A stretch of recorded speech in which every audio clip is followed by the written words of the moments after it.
بسم اللہ الرحمن الرحیم۔ السلام علیکم، میرا نام ہے شاہد پٹھان اور آپ دیکھ رہے ہیں نور حدیث۔ دوستو، انسانوں کے اتہاس کا سب سے بڑا سفر مسجد حرم سے لے کر مسجد اقصی، پھر 7 آسمانوں سے ہوتے ہوئے سیدھا اللہ تعالیٰ سے ملاقات، اسے ہی ہم الاسراء والمعراج کے نام سے جانتے ہیں۔ یہ اتنا بڑا سفر مکہ میں رسول اللہ صلی اللہ علیہ وسلم کی زندگی کے سب سے مشکل اور سخت ٹائم میں پیش آیا۔ جیسے پہلے مکہ کے کافروں نے آپ صلی اللہ علیہ وسلم کا بائیکاٹ کیا، پھر آپ صلی اللہ علیہ وسلم کے دل کے سب سے قریب لوگ حضرت ابو طالب اور حضرت خدیجہ رضی اللہ تعالیٰ عنہ کی وفات، پھر طائف میں آپ صلی اللہ علیہ وسلم کو اتنے پتھروں سے مارا گیا کہ پیارے آقا صلی اللہ علیہ وسلم کے جوتے خون سے بھر گئے، اور تو اور مکہ میں آپ صلی اللہ علیہ وسلم کی ناگرکتا بھی ختم کر دی گئی۔ اور جب آپ صلی اللہ علیہ وسلم مکہ میں کسی اور کی پناہ میں رہ رہے تھے، اللہ نے اسی سب سے مشکل ٹائم میں آپ صلی اللہ علیہ وسلم کو انسانوں کے اتہاس کی سب سے بڑی سیر کرائی، 7 آسمانوں کی سیر۔ یہ 7 آسمانوں کا سفر نبوت کے 11ویں سال میں ہوا، اور یہ سفر رسول اللہ صلی اللہ علیہ وسلم کی زندگی کا ٹرننگ پوائنٹ تھا۔ 7 آسمانوں کی سفر سے پہلے آپ صلی اللہ علیہ وسلم مکہ میں بہت سخت زندگی گزار رہے تھے، لیکن اس سفر کے ڈائریکٹ بعد آپ صلی اللہ علیہ وسلم نے مدینہ ہجرت فرمائی، جہاں ایک نئی ریاست کے لیڈر اور بادشاہ کے طور پر ان کی زندگی بالکل بدل گئی۔ ایک دن مکہ میں آدھی رات کو جبرائیل علیہ السلام آپ صلی اللہ علیہ وسلم کو براق پر مکہ سے جیروسلم یعنی بیت المقدس کی طرف لے گئے۔ یہ براق نام برق سے نکلا ہے، جس کا مطلب ہے روشنی، اور ہو سکتا ہے کہ اس کا یہ نام اس کی لائٹننگ سپیڈ کی وجہ سے اس کو ملا ہو۔ بیت المقدس میں آپ صلی اللہ علیہ وسلم نے سارے پیغمبروں کی امامت کی، اور وہاں سے جبرائیل علیہ السلام کے ساتھ آپ صلی اللہ علیہ وسلم پہلے آسمان کی طرف روانہ ہوئے۔ پہلے آسمان کا دروازہ ان کے لیے کھولا گیا، اور یہ دروازہ ہمارے دروازوں جیسا نہیں تھا۔ پہلے آسمان میں آپ صلی اللہ علیہ وسلم کی ملاقات آدم علیہ السلام سے ہوئی۔ ان کے سیدھے طرف جنت کے لوگ اور ان کے بائیں طرف جہنم میں لوگ تھے۔ آدم علیہ السلام دنیا کے پہلے انسان، اور دنیا کے سارے انسان انہی کی اولاد ہے، اور آدم علیہ السلام کا ذکر قرآن میں 25 بار آیا ہوا ہے۔ آپ صلی اللہ علیہ وسلم نے انہیں سلام کیا، انہوں نے سلام کا جواب دیا، اور آپ صلی اللہ علیہ وسلم دوسرے آسمان کی طرف روانہ ہوئے۔ وہاں ان کی ملاقات عیسیٰ اور یحییٰ علیہ السلام سے ہوئی۔ عیسیٰ اور یحییٰ علیہ السلام ایک دوسرے کے دور کے بھائی تھے، جنہیں کرسچینٹی میں جیزس اور جان دا باپٹسٹ کہا جاتا ہے۔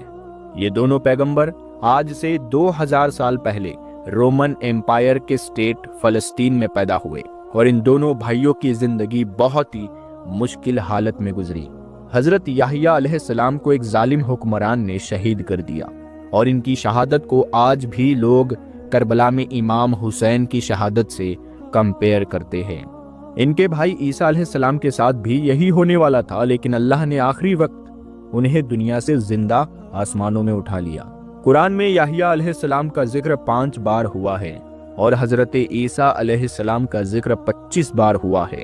آپ صلی اللہ علیہ وسلم نے انہیں سلام کیا، انہوں نے سلام کا جواب دیا، اور آپ صلی اللہ علیہ وسلم تیسرے آسمان کی طرف روانہ ہوئے۔ وہاں ان کی ملاقات یوسف علیہ السلام سے ہوئی۔ یوسف علیہ السلام آج سے تقریباً 3600 سال پہلے فلسطین میں پیدا ہوئے، اور ہم سب جانتے ہیں کہ وہ کیسے وہاں سے ایجپٹ، جو اس زمانے کا سپر پاور تھا، اس کے پرائم منسٹر مطلب بادشاہ کے بعد سب سے طاقتور وزیر بنے۔ یہ ایسے تھا کہ آج کوئی یونائٹڈ کنگڈم کا پرائم منسٹر بنے۔ یوسف علیہ السلام کا ذکر قرآن میں 27 بار ہوا ہے، اور یہ اکیلے پیغمبر ہے جن کی ڈیٹیلز قرآن میں بائبل سے بھی زیادہ ہے۔ آپ صلی اللہ علیہ وسلم نے انہیں سلام کیا، انہوں نے سلام کا جواب دیا، اور آپ صلی اللہ علیہ وسلم جبرائیل علیہ السلام کے ساتھ چوتھے آسمان کی طرف روانہ ہوئے۔ وہاں ان کی ملاقات ادریس علیہ السلام سے ہوئی۔ ادریس علیہ السلام دنیا کے پہلے انسانوں میں سے تھے۔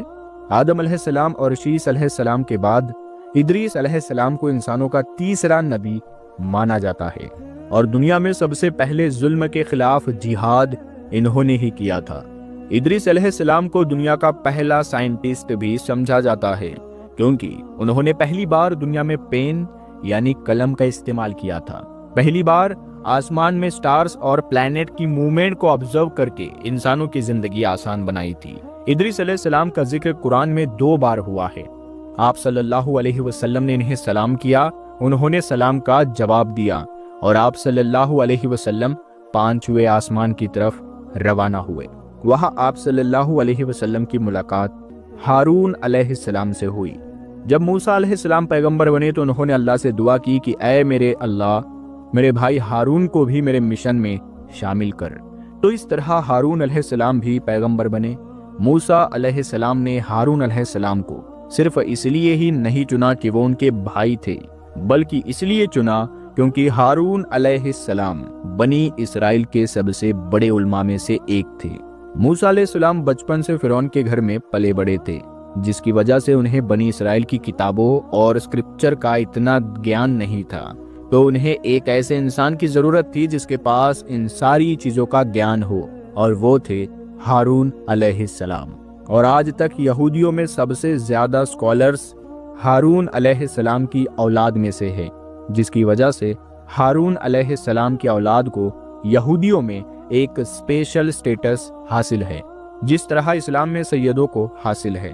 ہارون علیہ السلام کا ذکر قرآن میں 20 بار ہوا ہے۔ آپ صلی اللہ علیہ وسلم نے انہیں سلام کیا، انہوں نے سلام کا جواب دیا، اور آپ صلی اللہ علیہ وسلم 6 آسمان کی طرف روانہ ہوئے۔ آپ صلی اللہ علیہ وسلم کی ملاقات ایک ایسے پیغمبر سے ہوئی جن کا ذکر قرآن میں سب سے زیادہ کیا گیا، 136 بار، کیونکہ موسیٰ علیہ السلام کی کہانی کو آج تک دنیا کی سب سے زیادہ دلچسپ اور حیران کن کہانی سمجھا جاتا ہے، اور آج بھی کتابوں، کامکس اور تو اور ہالی ووڈ کی سب سے بڑی فلم موسیٰ علیہ السلام کی کہانی سے کہیں نہ کہیں جڑی ہوتی ہے۔ دوستو، ہوتا یہ ہے کہ جب یوسف علیہ السلام مصر کے پرائم منسٹر بنے تو انہوں نے اپنے 11 بھائیوں کو بھی ایجپٹ میں بسایا، اور کافی جنریشنز تک وہ ادھر ہی رہے، اور دھیرے دھیرے وہ ایجپٹ کے سب سے طاقتور اور امیر بنے۔ لیکن یہ دیکھ کر مصر کے لوگ ان سے ڈرنے لگے، اور انہوں نے بنی اسرائیل پر ظلم کرنا شروع کیا، اور آخر سارے یہودیوں کو غلام بنا دیا، اور بنی اسرائیل مصر والوں کے 400 سال تک غلام رہے، جس میں انہوں نے ان پر بہت ظلم کیے۔ آخر 400 سال بعد موسیٰ علیہ السلام کے ذریعے اللہ نے بنی اسرائیل کو فرعون کی غلامی سے نکال دیا۔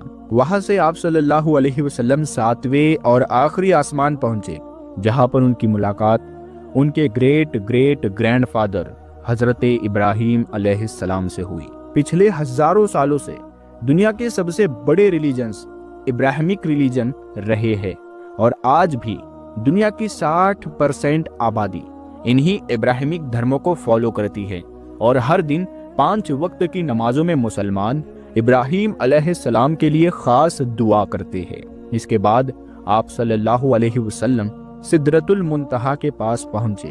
وہاں آپ صلی اللہ علیہ وسلم کو بیت المعمور دکھایا گیا، جس کا ہر دن 70,000 نئے فرشتے طواف کرتے ہیں۔ سدرۃ المنتہا آخری حد ہے، مخلوق کوئی اس سے آگے نہیں جا سکتی، لیکن رسول اللہ صلی اللہ علیہ وسلم کو اجازت تھی، اسی لیے وہ جبرائیل علیہ السلام کو چھوڑ کر اکیلے آگے بڑھے اور اللہ کے دربار میں حاضر ہوئے۔ آپ صلی اللہ علیہ وسلم سے بعد میں صحابہ نے پوچھا کہ کیا آپ نے اندر اللہ کو دیکھا؟ تو آپ صلی اللہ علیہ وسلم نے کہا کہ میں کیسے دیکھتا، وہاں نور، لائٹ کا پردہ تھا۔ یہاں اس اتنے عظیم سفر کا اصلی مقصد ظاہر ہوا۔ یہاں اسلام کا سب سے بڑا حکم مسلمانوں پر فرض ہوا۔ نماز جو پچھلے 1400 سالوں سے پورے دنیا کے کونے کونے میں ادا ہو رہی ہے، اس سے پہلے نماز فرض نہیں ہوئی، کیونکہ مکہ میں مسجد بنانا امپاسبل تھا۔ لیکن آسمانوں کے سفر کے بعد مسلمانوں نے مدینہ کی طرف ہجرت کی اور وہاں اسلام کی پہلی مسجد بنائی، اور اسی نماز کی وجہ سے مدینہ میں ایک ایسی ڈسپلن اور مضبوط کمیونٹی بنی جس نے آگے جا کے کچھ ہی سالوں میں رومن اور پرشین ایمپائر، دو بڑی سپر پاورز کو فتح کر لیا۔ اس وقت آپ صلی اللہ علیہ وسلم 50 نمازیں ان پر فرض ہوئی۔ جیسے ہی آپ صلی اللہ علیہ وسلم وہاں سے روانہ ہوئے، ان کی ملاقات موسیٰ علیہ السلام سے ہوئی۔ موسیٰ علیہ السلام نے ان سے کہا کہ آپ کی امت 50 نمازیں کبھی بھی ادا نہیں کر سکتی، تو آپ اللہ کے دربار میں واپس جائیں اور ان سے اسے کم کرنے کی ریکویسٹ کریں۔ صحیح بخاری میں ہے کہ رسول اللہ صلی اللہ علیہ وسلم واپس گئے اور اللہ سے ریکویسٹ کی، جس پر اللہ نے نمازیں 50 سے کم کر کے 40 کر دی۔ آپ صلی اللہ علیہ وسلم واپس موسیٰ علیہ السلام کے پاس گئے تو انہوں نے کہا کہ 40 نمازیں بھی امپاسبل ہیں، واپس جا کر اللہ سے ریکویسٹ کرے کہ 40 سے بھی کم کرے، اور اس طرح تھوڑا آنا جانا چلتا رہا اور آخر نماز 5 پر فکس ہوئی۔ لیکن موسیٰ علیہ السلام نے پھر آپ صلی اللہ علیہ وسلم کو کہا کہ آپ کی امت 5 نماز بھی دن میں ادا نہیں کر سکتی، لیکن آپ صلی اللہ علیہ وسلم نے کہا کہ اس کے بعد اللہ سے نمازیں اور کم کرنے میں مجھے شرم آتی ہے، میں 5 نمازوں پر راضی ہوں۔ آپ صلی اللہ علیہ وسلم کو اس سفر میں جنت، دوزخ اور گنہگار لوگوں کی سزائیں سب دکھائی گئی۔ آخر آپ صلی اللہ علیہ وسلم یروشلم یعنی واپس بیت المقدس پہنچے اور وہاں سے واپس مکہ کی طرف روانہ ہوئے۔ راستے میں انہیں ایک قافلہ دکھا جن کا ایک اونٹ ان سے بھاگ گیا تھا۔ جیسے ہی آپ صلی اللہ علیہ وسلم واپس مکہ پہنچے تو مکہ والے سارے سو رہے تھے۔ اس کا مطلب یہ سارا کچھ آپ صلی اللہ علیہ وسلم نے ایک ہی رات میں کیا تھا۔ اب یہ کیسے پاسبل ہے؟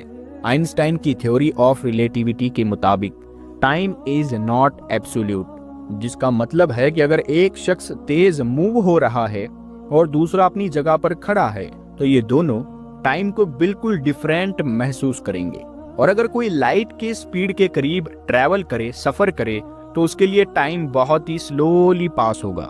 اور جیسے ہم نے آپ کو بتایا، براق کا نام ہی اس کی لائٹننگ سپیڈ کی وجہ سے رکھا گیا ہے، اسی لیے آپ صلی اللہ علیہ وسلم کے لیے یہ رات بہت لمبی تھی اور باقی ساروں کے لیے یہ ایک نارمل رات تھی۔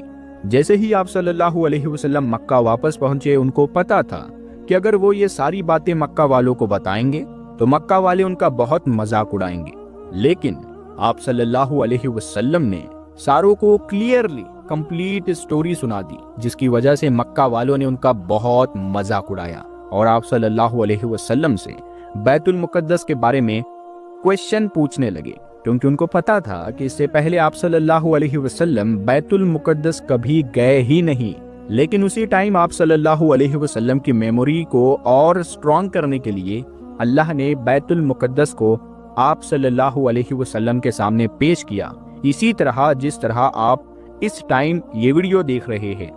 مکہ والے آپ صلی اللہ علیہ وسلم سے بیت المقدس کے بارے میں پوچھتے رہے اور آپ صلی اللہ علیہ وسلم ان کے ہر بات کا جواب دیتے رہے، جس سے وہ سارے بالکل شاک ہو گئے۔ آپ صلی اللہ علیہ وسلم نے انہیں اس قافلے کا بھی بتایا جس کا اونٹ بھاگ گیا تھا، اور اس کی تھوڑی ہی دیر بعد وہ قافلہ بھی پہنچ گیا، اور انہوں نے کہا کہ یہ سب کچھ سچ ہے، جس سے مکہ والے اور بھی زیادہ شاک ہو گئے۔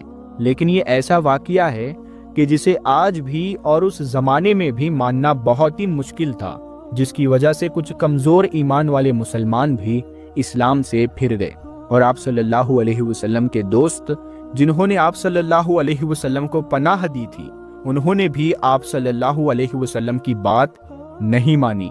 لیکن جب ابو بکر رضی اللہ تعالیٰ عنہ کو اس کا پتہ چلا تو انہوں نے کہا کہ اگر رسول اللہ صلی اللہ علیہ وسلم نے کہا ہے تو یقیناً بالکل سچ بات ہوگی، جس پر ان کا نام اس دن سے ابو بکر صدیق پڑا۔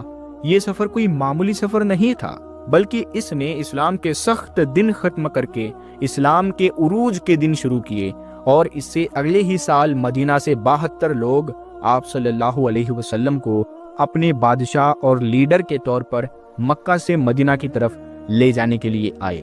دوستو، اگر آپ کو سائنس کے حوالے سے اس ویڈیو کا پورا پروف چاہیے تو کل کی ویڈیو آپ ضرور دیکھنا، کیونکہ کل ہم ایک ایسی ویڈیو بنائیں گے جو معراج کے سفر اور سائنس پر ڈیپینڈ ہوں گی۔